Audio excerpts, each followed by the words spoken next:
കല്യാണ ഫുഡിന്റെ അതേ ടേസ്റ്റ് ഉണ്ടായിക്കോട്ടെ ഒന്ന്. അതിന് നാളെ ടേസ്റ്റിനോന്ന് ആര് പറഞ്ഞു? ഇതൊക്കെ ഒരു ഞാനുമ്മക്കളിയാണ്.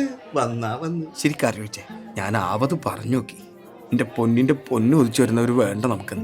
ആര് കേൾക്കാൻ എത്ര പെട്ടെന്ന് കല്യാണം നടത്തണമെന്നാണ് ഞാൻ എന്താ കക്കാൻ പോയി. എത്ര സ്വർണ്ണം ഉണ്ടാക്കാൻ എന്തേ കണ്ണിൽ മുളക് പോയാ വെള്ളമൊക്കെ വരുന്നു?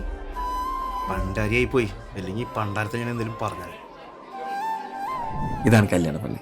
അനിയത്തി പറ്റിപ്പോയി. മറ്റേത് രണ്ടാമത്തെ വാ സ്റ്റെപ്പ് സെറ്റാക്ക്. അതിനെതിരെ പാട്ട് സെറ്റ് ആയിട്ടില്ല. പിന്നെ ഏത് ചെണ്ടമാണത്തിനാണ് ഡാൻസ് കളിക്കേണ്ടത്? എന്തെങ്കിലും ഹെൽപ്പ് വേണോ? വേണം. ഇവിടെ അവിടെ കുറച്ച് വിളിക്കണ്ടേ എല്ലാരും.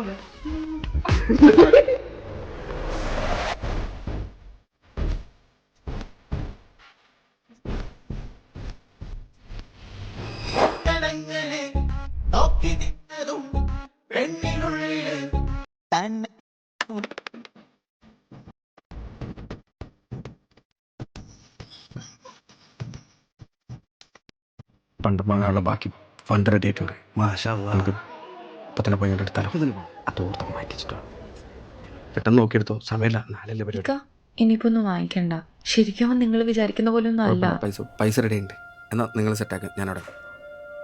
അതെ ചെക്കൻ സ്വർണ്ണം മൊത്തം സെറ്റ് ചെയ്ത് നോക്കാൻ എഴുന്നള്ളായിരിക്കും. എന്താണ് മുഖം ഇങ്ങനെ ഇരിക്കുന്നത്? കണക്കാണോ? ഇഷ്ടം പിടിച്ചിട്ടുണ്ട് പെണ്ണിൻ്റെ മാത്രമല്ലടാ, ഓളെ ചോരുടെ കൂടെ അവിടെ ഈ പോയിട്ട് പെണ്ണിൻ്റെ മൊഞ്ച് കൂട്ടാനുള്ളതാണ് സ്വർണം, അല്ലാതെ ഓളെ വില അടക്കാനുള്ളതല്ല. അന്ന് നിങ്ങൾ കേട്ടെ എൻ്റെ അളാപ്പൻ്റെ മാത്രം ചിന്താഗതി, എൻ്റെ അല്ല. ശരിക്ക് സ്വർണ്ണം നിങ്ങൾ മേടിച്ചാലും ഞാൻ മേടിച്ചാലും മൊഞ്ച് കൊടുത്ത് നമ്മുടെ പെണ്ണിൻ്റെ ആയിരുന്നില്ലേ? ബാക്കി സ്വർണ്ണം ഞാൻ മേടിക്കാം. എന്തായി? അതെ, അവൻ നല്ല ആളായതുകൊണ്ടൊന്നല്ല സ്വർണ്ണം എടുക്കാന്ന് പറഞ്ഞത്. അറേബ്യൻ ഗോൾഡൻ ഡയമണ്ട്സില് 40 dirhams കുറവാണ് പവന്. ഓന് വലിയ ചെലവില്ല. ഏത് ചുമ്മാ അതെ, 365 ദിവസം സീറോ മേക്കിംഗ് ചാർജാ ഗോൾഡിന്. അതെ സർ. എന്താ സ്വർണ്ണം വെറുതെ കിട്ടണ്ട? മോളെ നീ ഒരു ചെയിൻ എടുത്തോ. ചുമ്മാ എടുക്കടോ.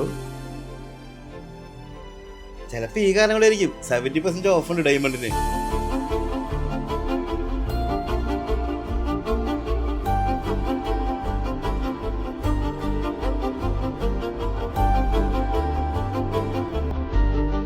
എന്താ പറയാ?